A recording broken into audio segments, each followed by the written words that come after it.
From the Bronx in New York City, his professional record, 25-4, 16 KOs. He won the championship with a sensational knockout of Thomas the Hitman Hearns. Ladies and gentlemen, the WBC middleweight champion of the world, Iran, the Blade, Barkley. In 1986, Barkley became a serious contender when he slashed his way to a decision win over #1 contender James the Heat Kinchin.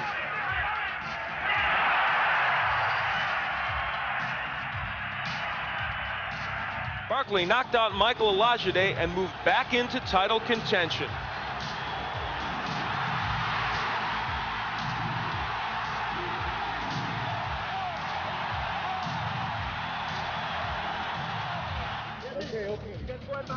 Last June, Iran Barkley got his second chance at the championship. After being cut and battered by Thomas Hearns, the Blade rallied to upset the champion.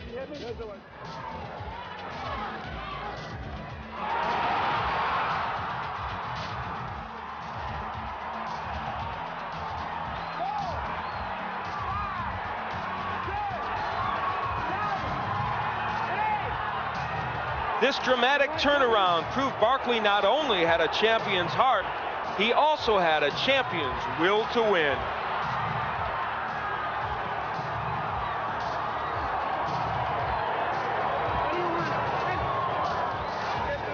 There is the Blade. He beat Tommy Hearns for the crown. Now he says he's going to beat another legend to keep it. Hurting Roberto Duran. Good left hand, and that was in the 8th round.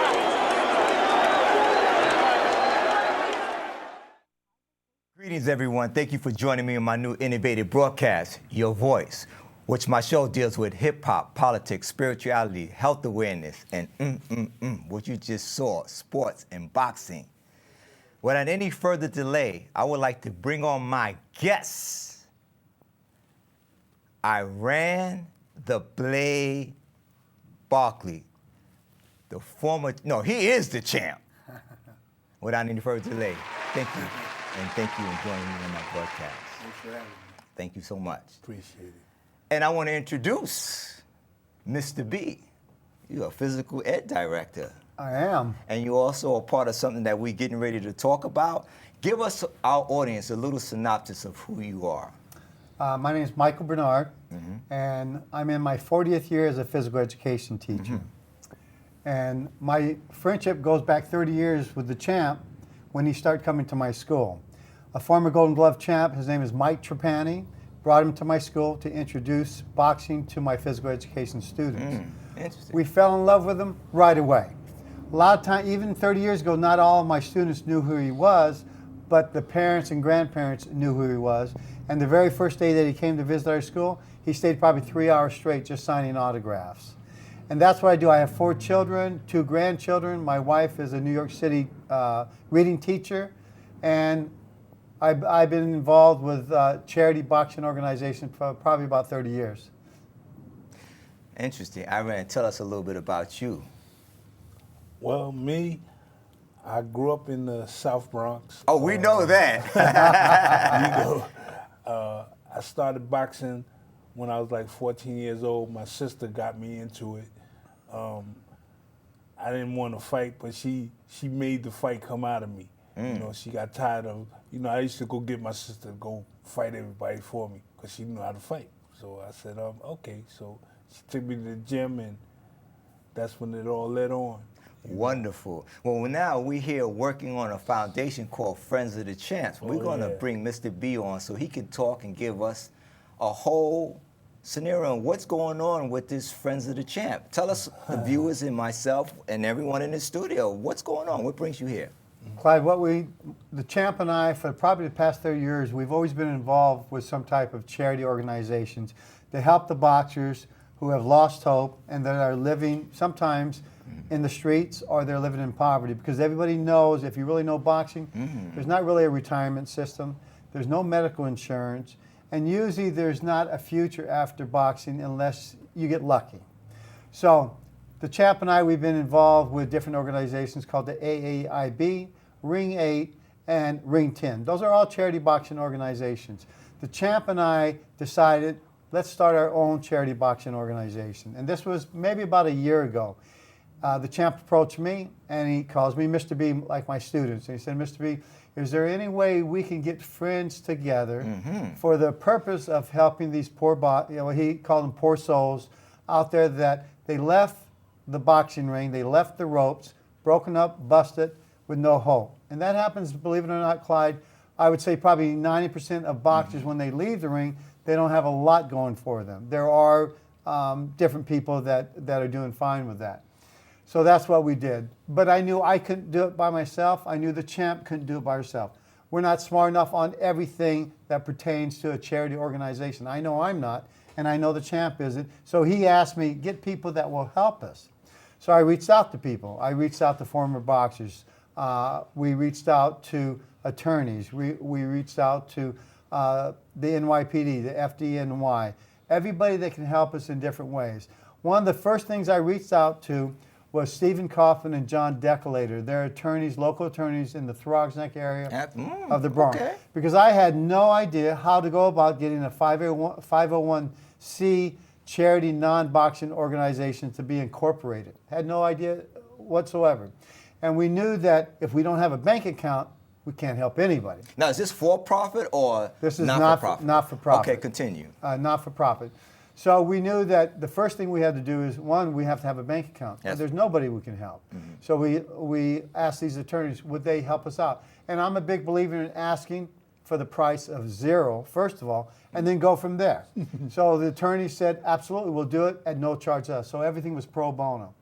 But knowing that, so we have attorneys now, but now we need other people on the board. Yes. So I asked different people from different organizations that were no longer part of these other boxing organizations, will you help us start something? I ran Barkley. What did they all say? They all said absolutely yes. Everybody's a volunteer. There's 11 people on our board of directors, and it's men, women, boxers, cops, attorneys. We have a criminal court judge, and that's where we are right now. So it was the champ's idea and my idea to start off with a small fundraiser, and that's what we're getting ready for now. Absolutely. And you have a great heart, Iran. I mean, a lot of people know that about you, and you work closely with events that I've done in the past. How did you guys make this connection?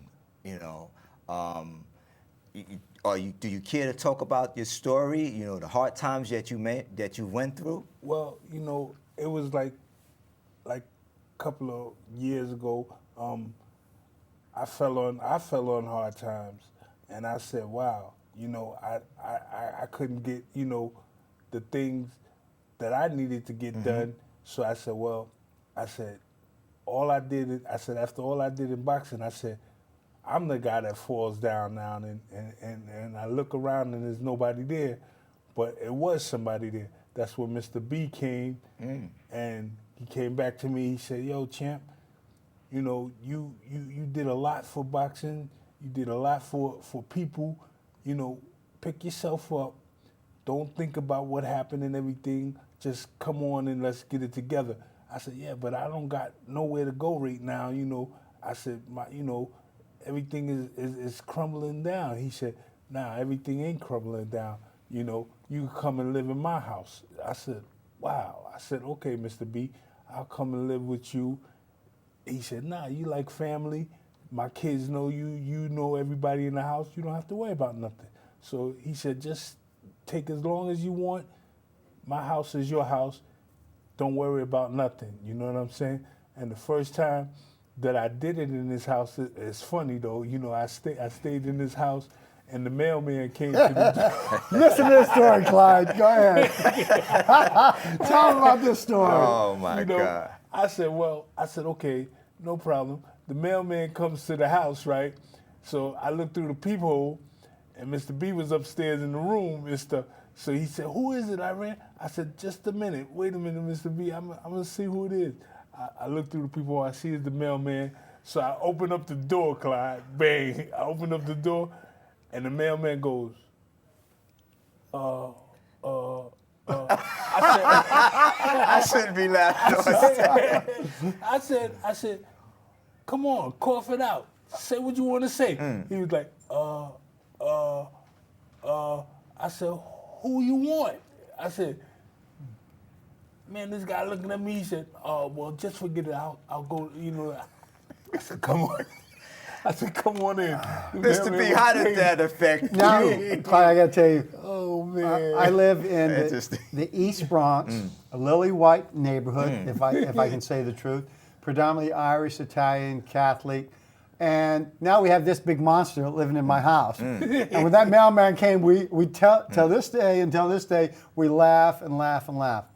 But more on a serious note, I'm going to back up just a little bit. Yeah. Now remember, the champ has been coming to my school through Mike Trapani, our Golden Glove boxing champ, and somebody that loves the champ.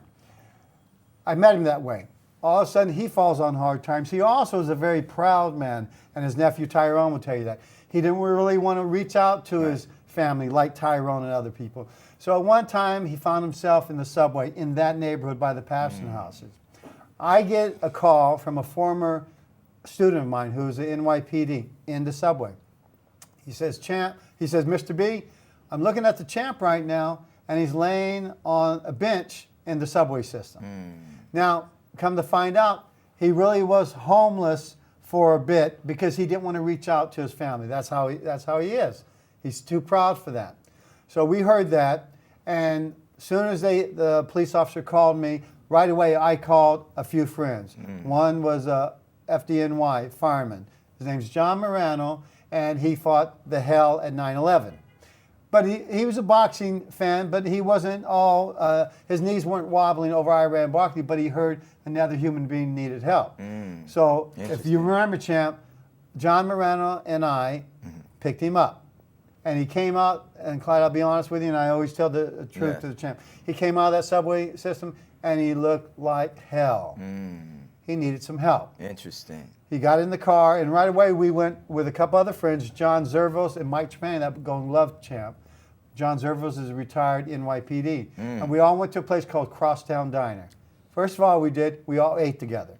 Then we go to my house. On East Tremont Avenue. On East Tremont Avenue. So I still have a picture in my office of all of us because that's a very special time for us. And really back then is when we consider ourselves friends of the champ. And that's grown a lot since then.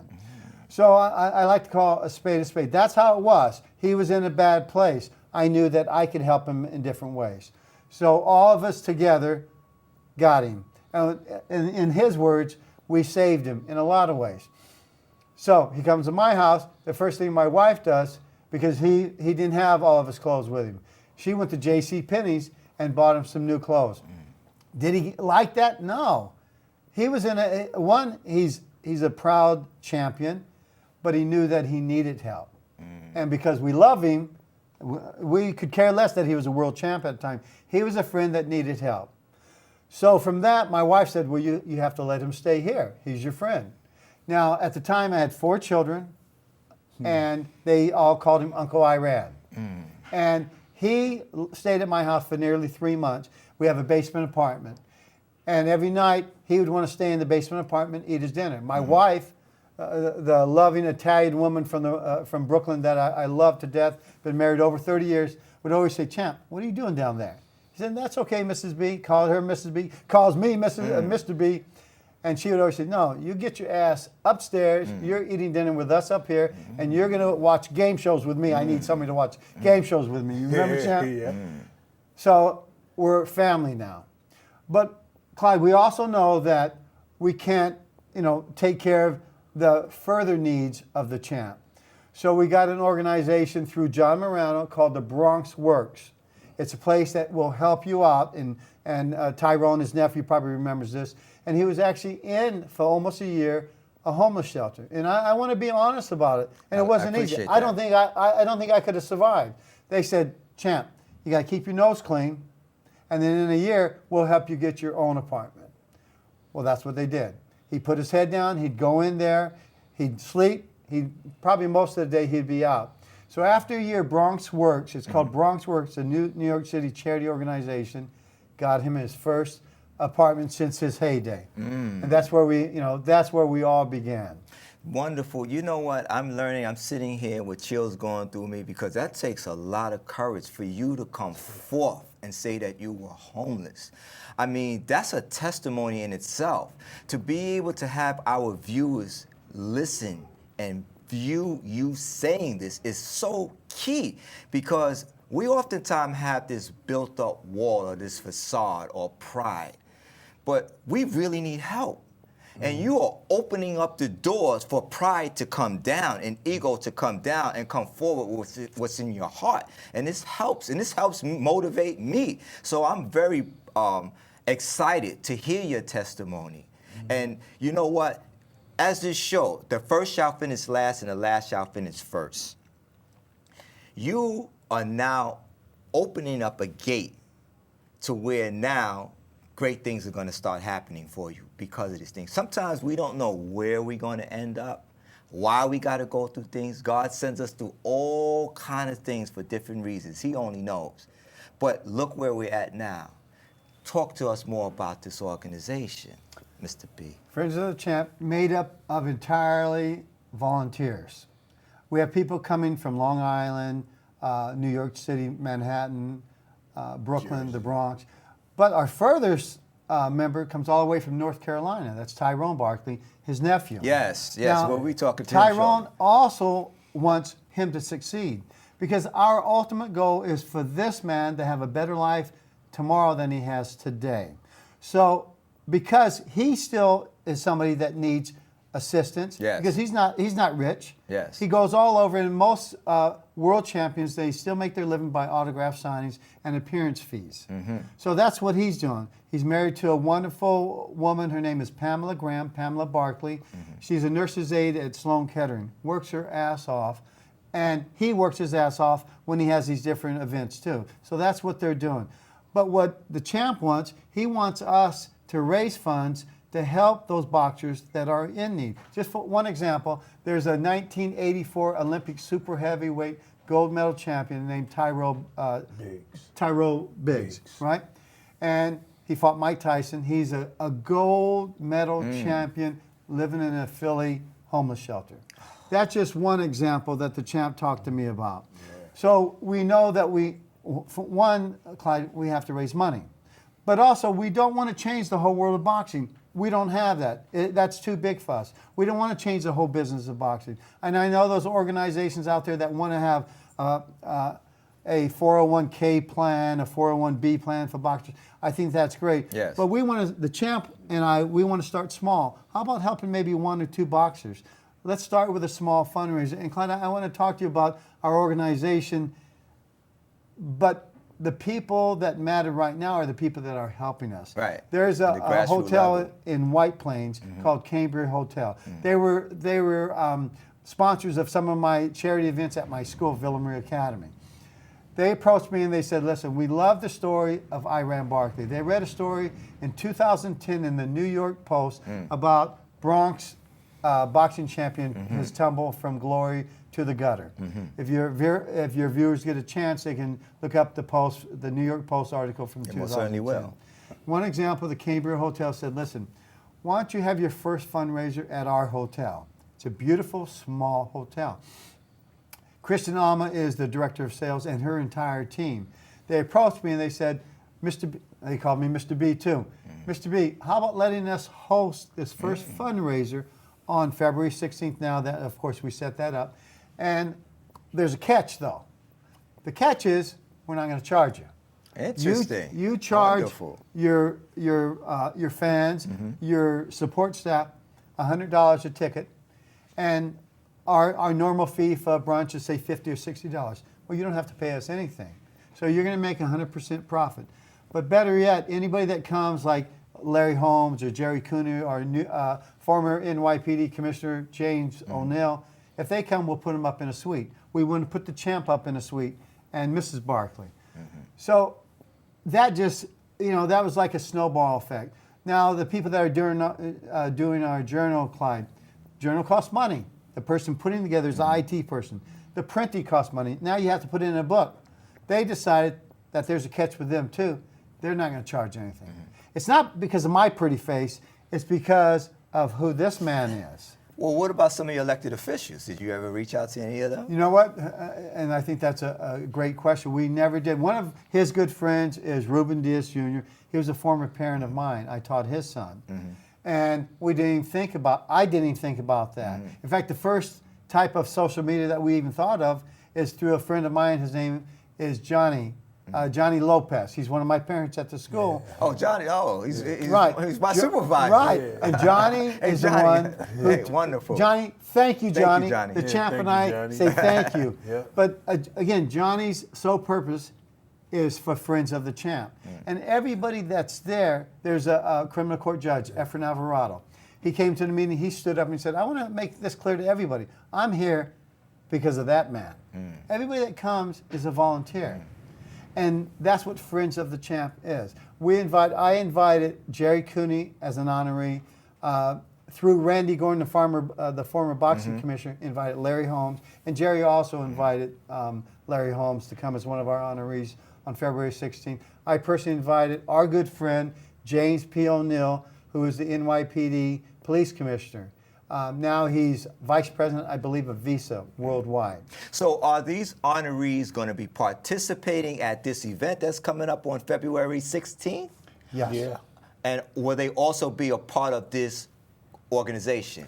We Friends of the want Champ? to. In fact, I'm gonna tell everybody, no pressure, but we want Larry, Jerry, the commissioner. We want them that day to tell everybody we're part of Friends of the Champ because we need different people from all walks of life.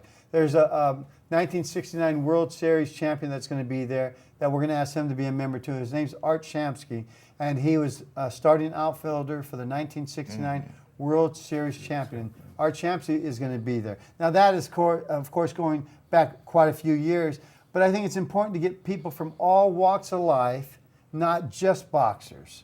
Iran, where do you see this going? Where would you like this to go? Well, right now it's going in the right direction.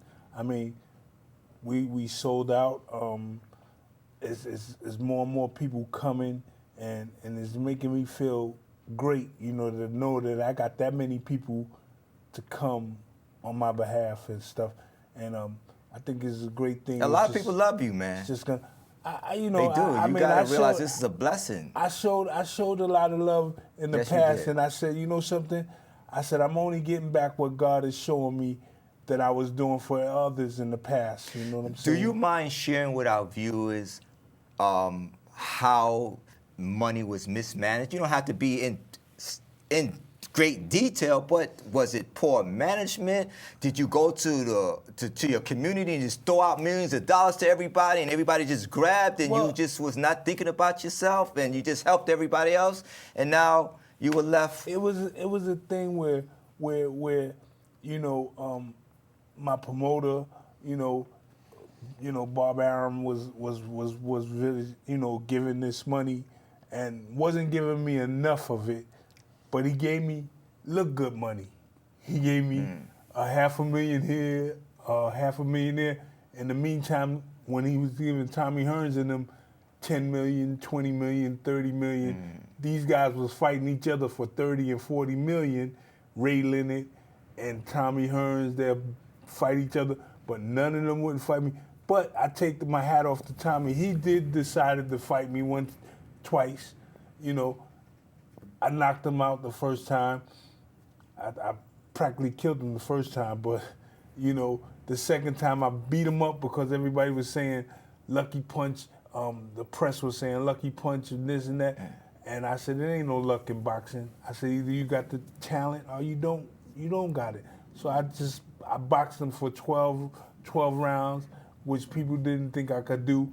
I beat him up for 12 rounds, and then I said, now what you got to say? When you are fighting, you knocking out somebody, is there any animosity between you boxers, or it's just business? Sometimes people have the tendency to feel like they really don't like this person, or do you guys just you know, hit gloves and still love each other and go out and maybe have some dinner or something. I only had that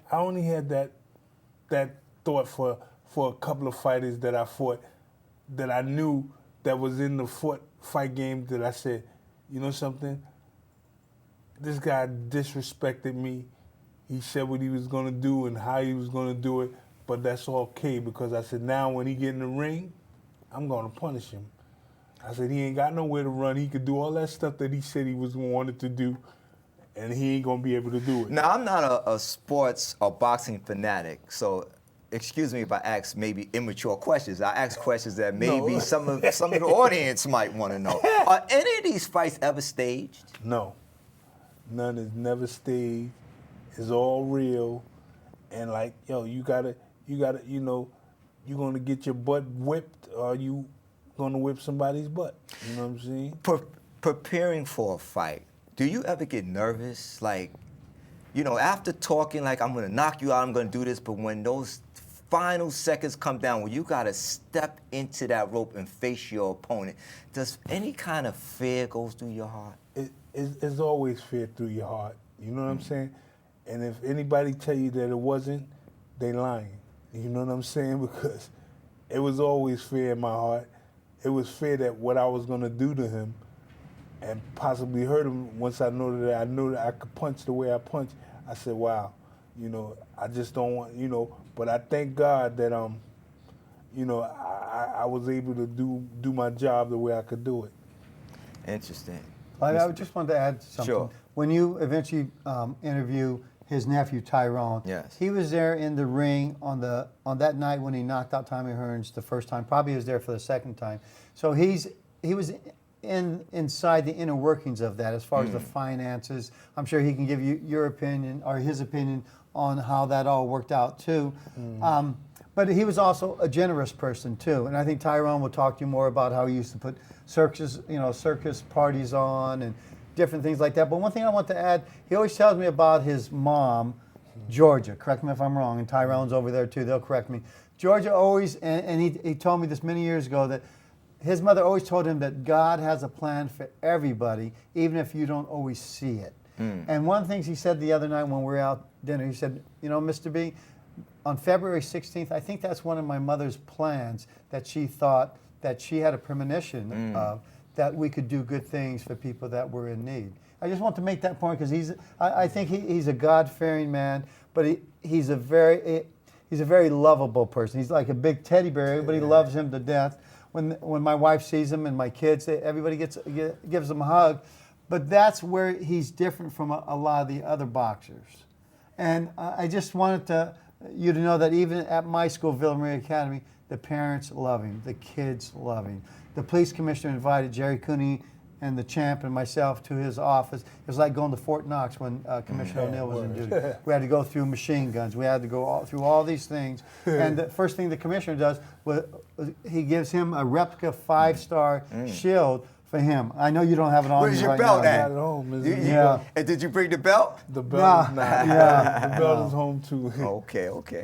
But yeah, that's wonderful. I'm so glad to hear this, man. This is so important. This is your time now, and you must seize it. But you always have to give credit to the author of life, Lord Jesus Definitely. Christ. That's it. Because he's the one who gives us our Open blessings. the doors and give us the blessings. And that I can never forget, you know, because that stirred in my mind. My mom's, you know, kept that on me, and to this day, don't matter to me. I mean, that's what it is. Go ahead, Mr. B. You sound like you're ready to say something. Yeah, I think it's important also to mention those people that have the big names. A couple years ago, the champ and I, we wanted Roberto Duran to fly in. Now, he's flying in from Panama. That's got to cost money. We helped him out with that. But whether it's Roberto Duran... So he'll be here for the event. Not for this one. I Okay. guess my point is that we always ask him, can you come without an appearance fee if it's for one of your own? If you're going to another organization, these guys, they need appearance fees. That's how they pay their bills. But whether it's Larry Holmes, Roberto Duran, Jerry Cooney, if he's involved, the appearance fee is usually zero. Now, we asked Larry Holmes to come in. We asked Jerry Cooney to come in. Those guys also make their living with appearance fees, but they know that this is our first fundraiser. I think it's important to know that those big boxers out there, because it's him, they're not charging us anything. Because right now we don't have a bank account. This is our first fundraiser. So to pay a Larry Holmes or a Jerry Cooney X amount of money, it's hard to help those boxers that are homeless and needing our help. So I just want to do a shout out to Larry Holmes, Jerry Cooney, and even Commissioner O'Neill. Thank you for coming at no appearance fee for this guy. Yeah, well, we're going to take a quick break, and we're going to bring on our next guest, who's going to also chime in on this conversation that we're having. So we want to give you a little surprise, and hopefully we got them on Skype, getting ready to come in. Any last-minute comments? How can people reach you? You know what? I think the best way to do it right now is if they want to get a hold of me, 914-263-0209 is my cell number, and I'll get back to you right away. One more time, very slow. 914-263-0209 is my personal cell number, and I'd love anybody that wants to be Friends of the Champ. Friends of the Champ. Well, we are Friends of the Champ. Definitely. This is a wonderful thing. It is. Thank you, Clyde, for everything you're doing I for thank us. you, and I thank John for bringing us together, making this thing all happen. This is important to get this information out definitely. there. You know, and I think, you know, I look forward to covering the actual gala that you're going to be having for Friends of the Champ, so we can get some comments from the people that were there and the honorees, and get some, you know, B-roll footage of what's going on at that event. And Clyde, the last thing I want to say as far as this, Cambria Hotel, 250 Main Street in White Plains, that's your example of somebody that wants to give back to something that is a good thing. Again, they said they love the story of Iran Barkley. They're not doing it for me. They're doing it for him because they know that he struggled, and they know that friends helped him through his struggles. They want to do the same thing. So Cambria Hotel, Christian Alma, and your entire team, thank you for showing this man that type of love. A lot of love. A lot of love. Well, we're going to go into this clip. We're going to show the audience a little bit about the boxing with the Tommy Hearns that you had and a few of the little knockouts you had. And we're going to bring up our next guest, Tyrone, which is your nephew. We're going to bring him up, and we got somebody on Skype. Okay. So this is a wonderful thing. City, his professional record, 25-4, 16 KOs. He won the championship with a sensational knockout of Thomas the Hitman Hearns. Ladies and gentlemen, the WBC middleweight champion of the world, Iran, the Blade, Barkley. In 1986, Barkley became a serious contender when he slashed his way to a decision win over #1 contender James the Heat Kinchin.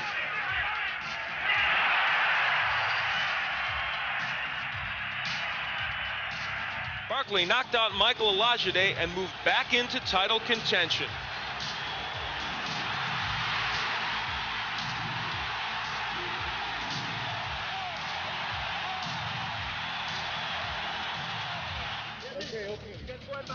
Last June, Iran Barkley got his second chance at the championship after being cut and battered by Thomas Hearns. The Blade rallied to upset the champion.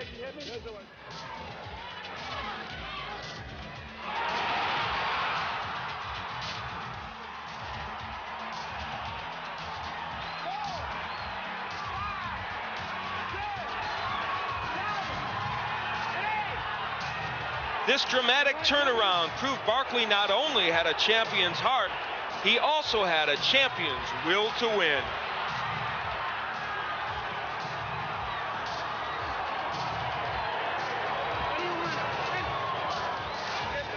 There is the Blade. He beat Tommy Hearns for the crown. Now he says he's going to beat another legend to keep it. Hurting Roberto Duran. Good left hand, and that was in the 8th round.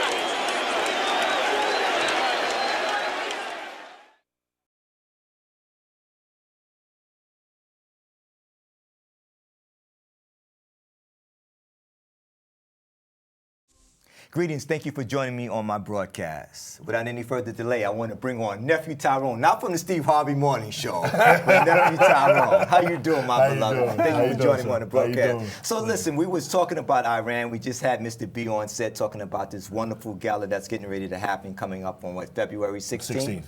Tell us your involvement in this and your relationship between you and the Blade. The fifth king, you said? He's the fifth king. He's the fifth king. We're going to talk about that. But tell us a little bit about you. Give us a synopsis. I'm coming from Patterson Housing as well as he is. My mom was his sister.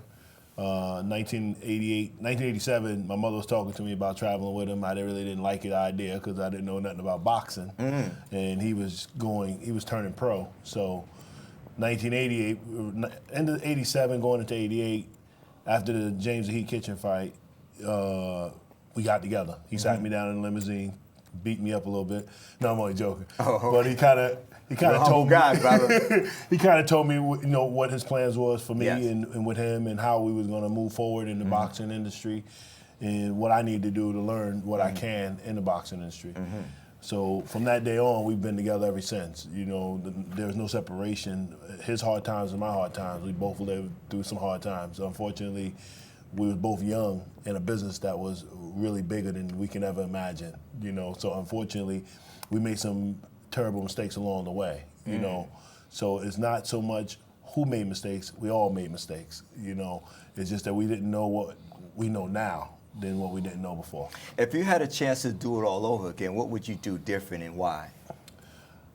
I think that I would have sat back and took our time on some of the fights we took.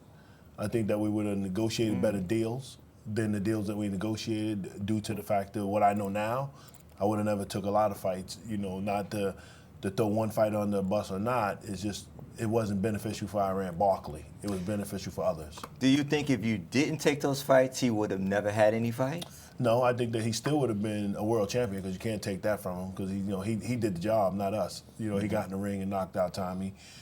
Thank Tommy for giving Iran an opportunity, because that's without an opportunity from Tommy Hearns, there'd be no Iran Barkley being a world champion. Interesting. Now, when they want to fight the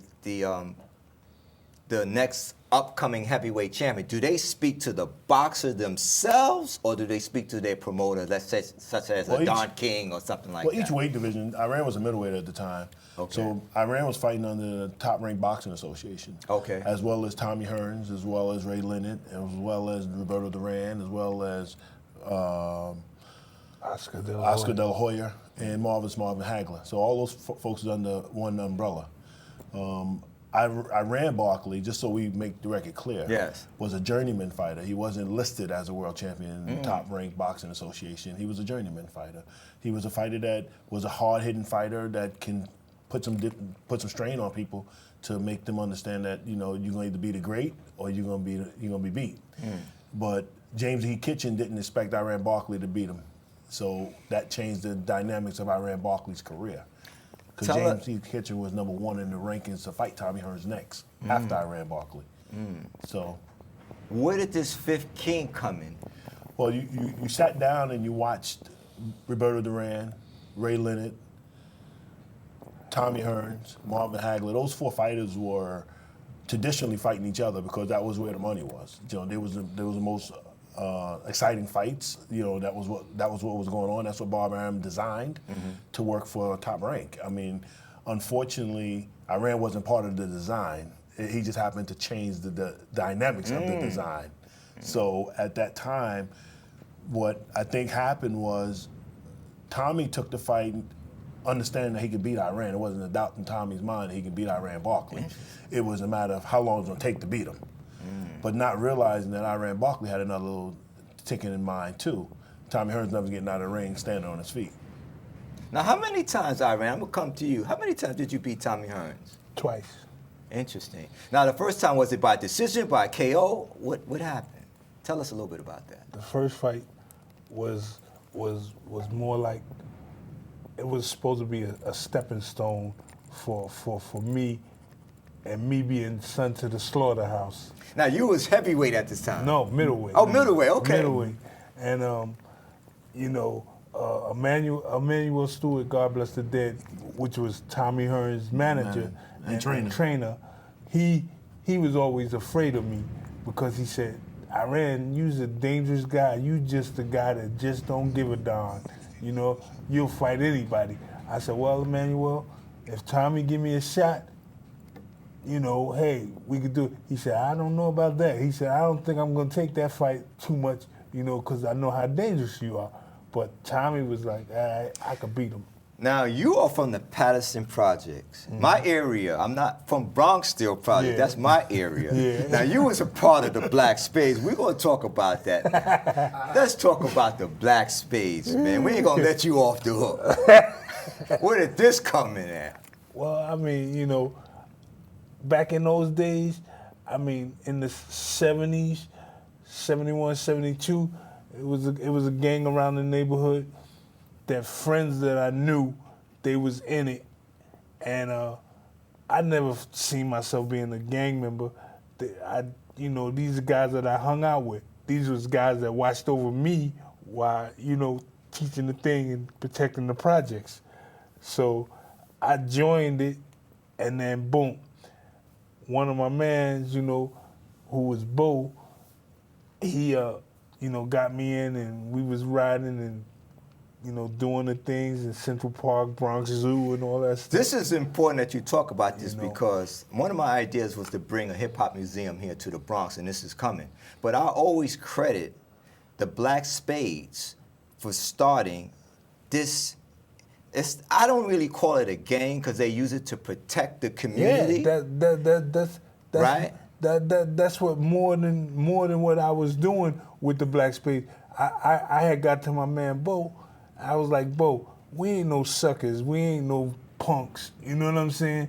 I said, but yo, instead of tearing our community down, let's build it up. Well, you're talking about it from the Patterson perspective. I want to bring on somebody, I hope, somebody from Bronx Steel Projects, and he was the former welterweight champion of the world, Aaron Superman Davis. So hopefully we got him on set.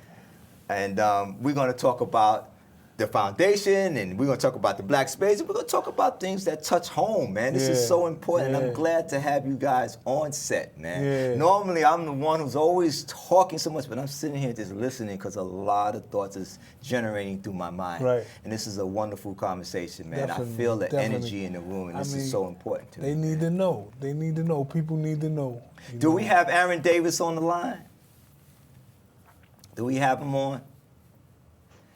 As we'll keep talking until they cue that up. But you know, when you fought, yes. Oh, here we go. He's saying, "How you doing? Can we turn it up so we can hear him in here?" Hey, Aaron. What's up, man? What's going on? You hear him, right? What's going on, man? Everything's good. What's Good. up, Iran? Everything's good. Yeah, man. Where you at now? I'm in the gym right now. Oh, okay, that's good. I mean, that's good. You know. Aaron, tell me something. Why do you think it's important to have a foundation started for former boxers or athletes that fell on hard times, that don't have health insurance or medical coverage or whatever? Why do you think it's important to lend your ear to this conversation? No, I think like mostly every organization, every sports, they have they have benefits, they have all sorts of programs. But boxing is just one program. Where you make more money than any sport. We have no benefits, no health, medicals, anything like that. I think it's very important. Yeah, that's key, man. I mean, what do you think, Iran? Do you think that this is something that should have been done a long time ago? And why? Does it take a rocket scientist?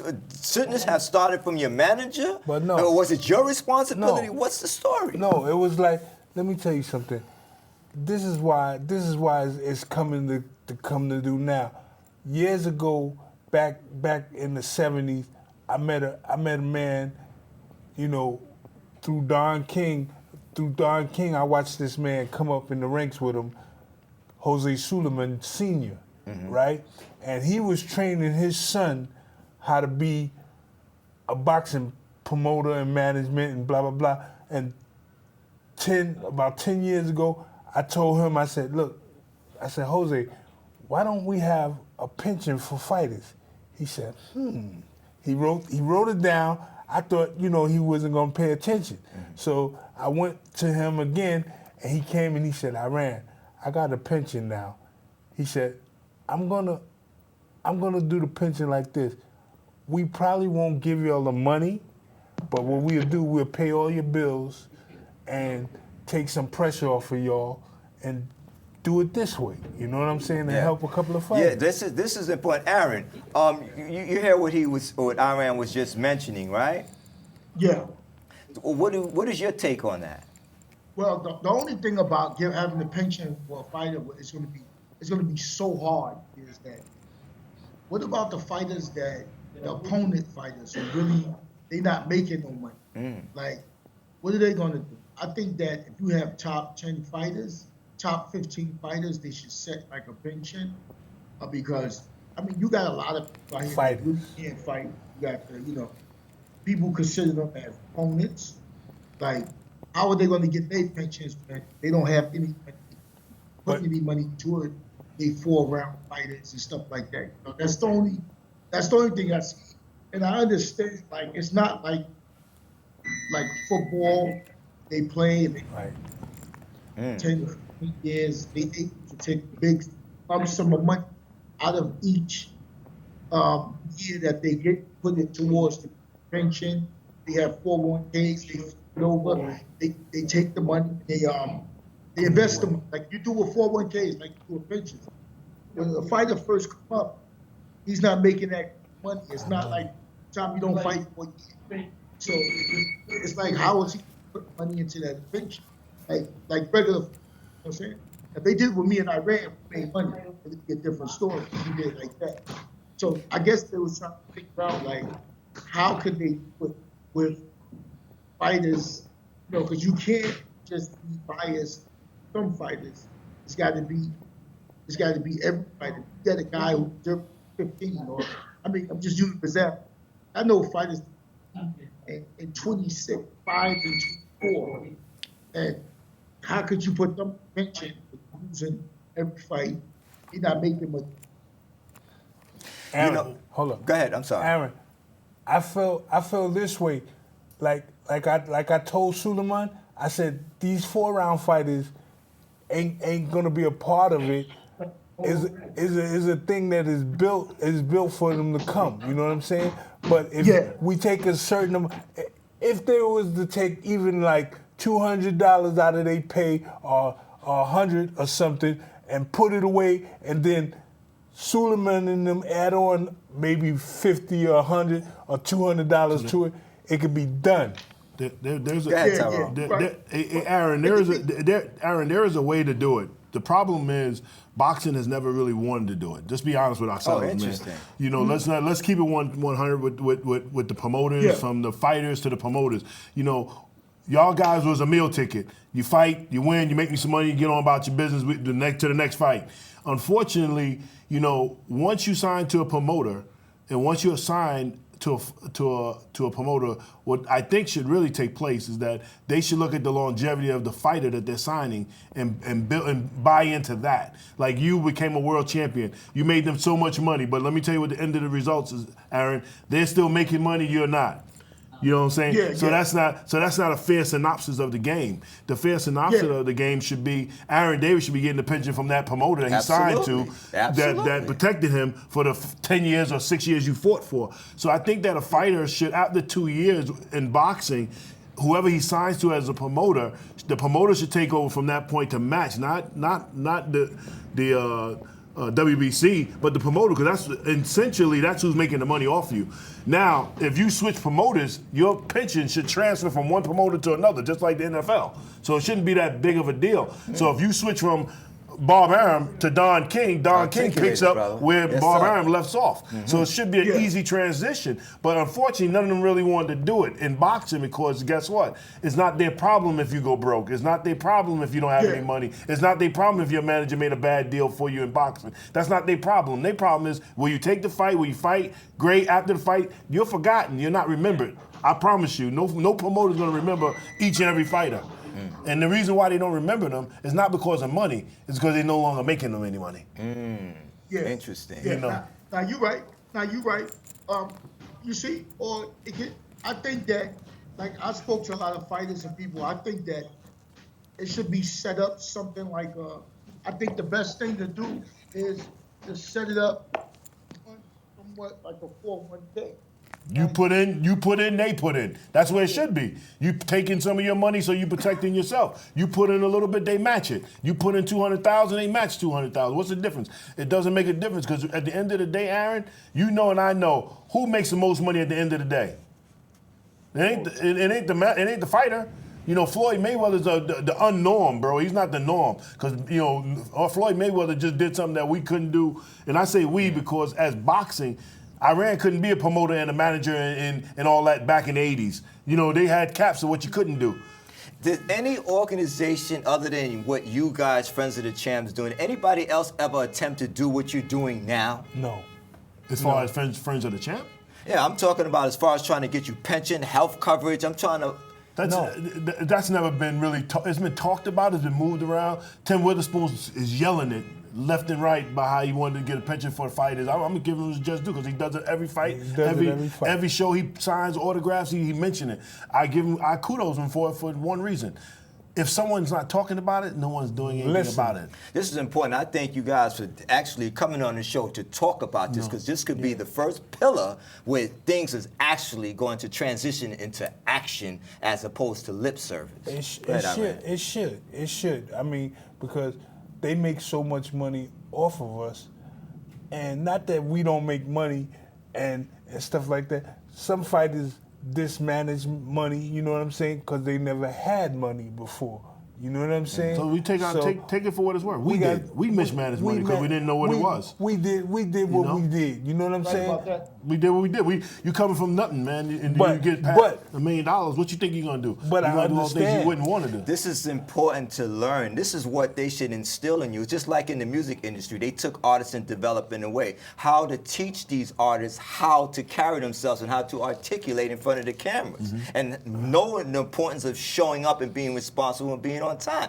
They need this in boxing. Yeah, but boxing, see the difference from the music industry and boxing? We in the same boat.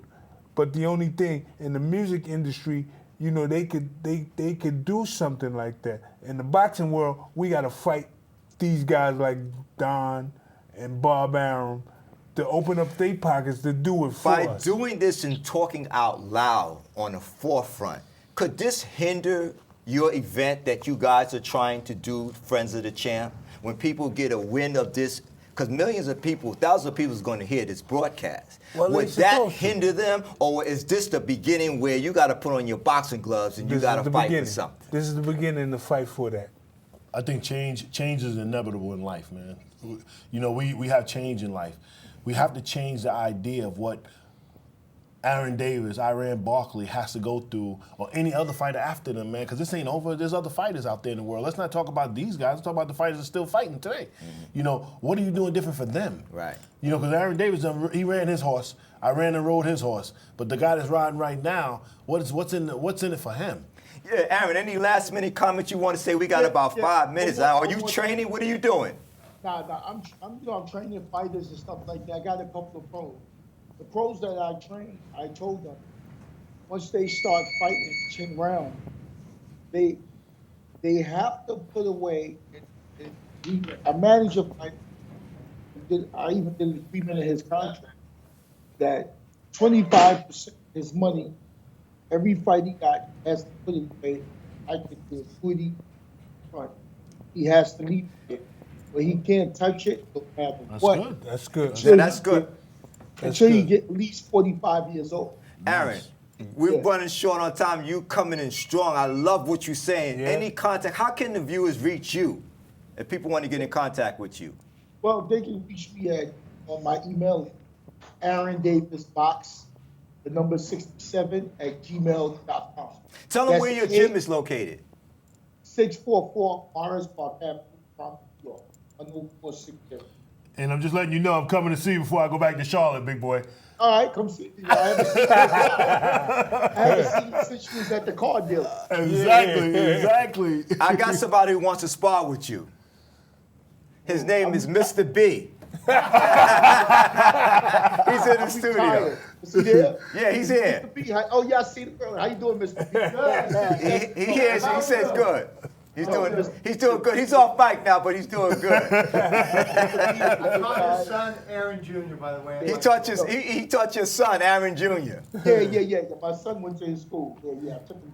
Yeah. Great school, yeah. But Aaron, I want to thank you, man. I appreciate you, man. I want to show some pictures real quick of the event that you participated, Aaron, and Iran Barkley. Summer event that we gave, Raising Kings and Queens, man. You was there with well, he was the assemblyman at the time. Yeah. And Carl Hasty was there. So you got some pictures. Maria Davis, that's you right there. Yeah. Carl Hasty, you, Maria Davis, and the assemblyman Ruben Diaz Jr. at the time. There's you sparring with him at my event, Raising Kings and Queens. Yeah, man. So we have a few more other pictures. Oh, who was that? That was the. I forgot who that guy was. He was responsible for the boxers, the amateur boxers that used to bring the boxing ring out there. Yeah, and it's with you, with Dr. Bob Lee from WBLS and my cousin Lightning Lance. Yeah, man, we had it. And that was the belt. Now, there you go with the belt. That's the belt that we got for you. That's Maria Davis, myself, and you at our 2005. BT Express was there behind the set. So that was a wonderful thing, man. And that's one thing I loved about you, Iran. You, when it came to me asking you, you never hesitated. You got the boxing commission in them involved. You got the boxing ring, and it was just a wonderful thing to give back to the community. And this is why when John came back and told me, my supervisor, he's a dispatch, he's on the road now. When he came back and told me this is for Iran, no brainer. I said, we got to get in contact, man. We're going to put him on the show, man. So I thank you guys. How can the viewers get in contact with you, Nephew Tyrone, from the Steve Harvey Morning Show? Nephew Tyrone Laws at AOL.com. That's the way to reach me via email. Tyrone, Tyrone, LAWS at AOL.com. Let me say this. The Fifth King story is because Iran has knocked out Tommy Hearns and he fought Duran. So automatically it adds him as being the fifth king because he's fought two of the kings. So the other two wouldn't fight him. Wonderful. And I want to thank my viewers for joining me each week on my new innovative broadcast called Your Voice, where the first shall be last and the last shall be first. This is the CNN of the streets, the world grassroots leading news. So join us each week right here, Your Voice. Thank you for joining us. And I'd like to say, I want to thank my executive producer, the author of life, Lord Jesus Christ. Amen. Thank you. So I